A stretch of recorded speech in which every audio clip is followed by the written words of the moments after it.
Hi there! It's only recently that I became curious and intrigued by the saying, study smart, not hard. In this episode, we're going to delve deeper to discover what it truly means.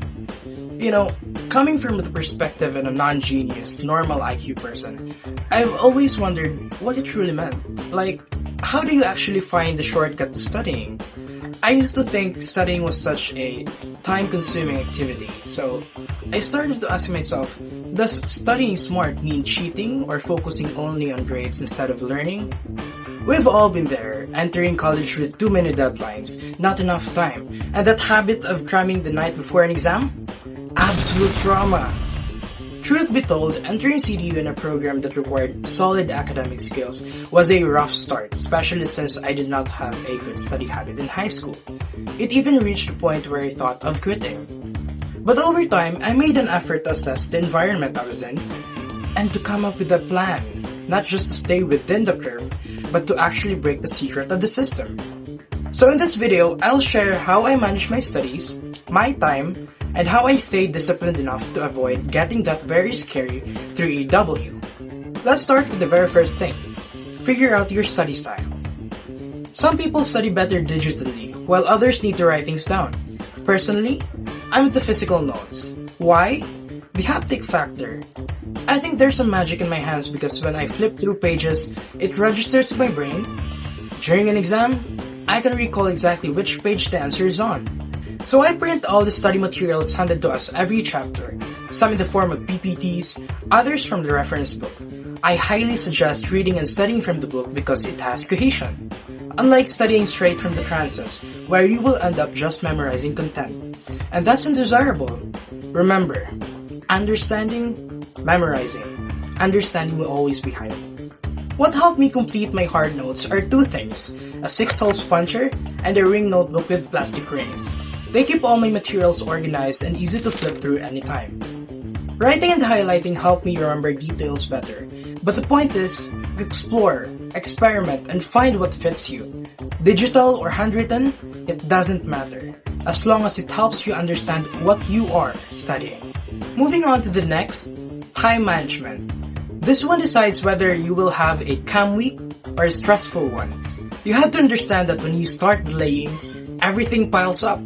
And when you cram, you're just memorizing for survival, not really learning.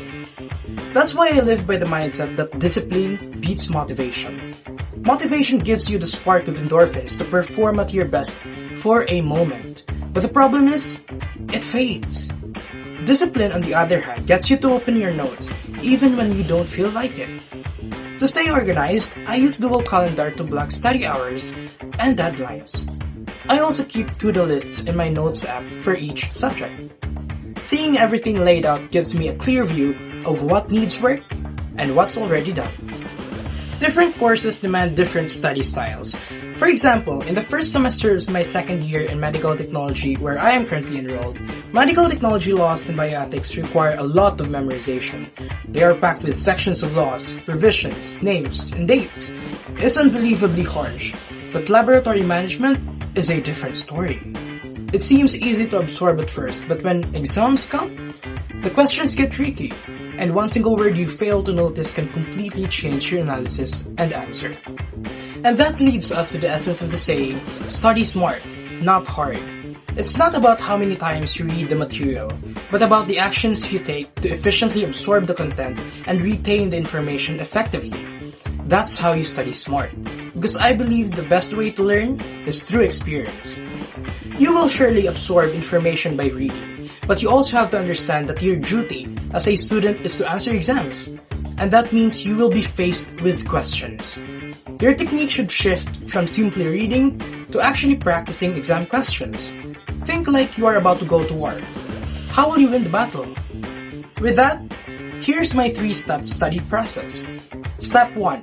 Skim. I go through the lesson to understand the flow. I highlight key parts, no pressure, just getting familiar. Step 2. Note making. The second time I read the material, I use the highlighted text as checkpoints and turn them into short notes or flashcards using Ramnote. Step 3. Active recall. I quiz myself with those flashcards, no picking at the notes. This is where I really test if I have understood everything I've learned. This quizzing app called RemNote is great because it's free and well organized. I can create folders for each course, add documents for each topic, and make flashcards, either manually or automatically using its AI fill-in-the-blank feature. For memorization-heavy subjects, that's gold. This way I am not just reading, I am actively training my brain to recall what matters. It is efficient and saves a lot of time during reviewing. So to sum it up, all this time the saying study smart, not hard was indeed possible. We just needed to figure it out, not from anyone else, but by exploring it ourselves. And I think you are lucky you found this video because I shared what worked for me, and I truly hope it works for you too. Let's quickly recall what we have tackled so far. First, find your own study style, physical or digital, whatever works for you. Second, manage your time. Don't wait for motivation, rely on discipline. Third, with the advent of technology in our modern world, use tools like Google Calendar, Notes, or RemNote to stay consistent. And lastly, always practice active recall. Don't just read, train yourself to remember.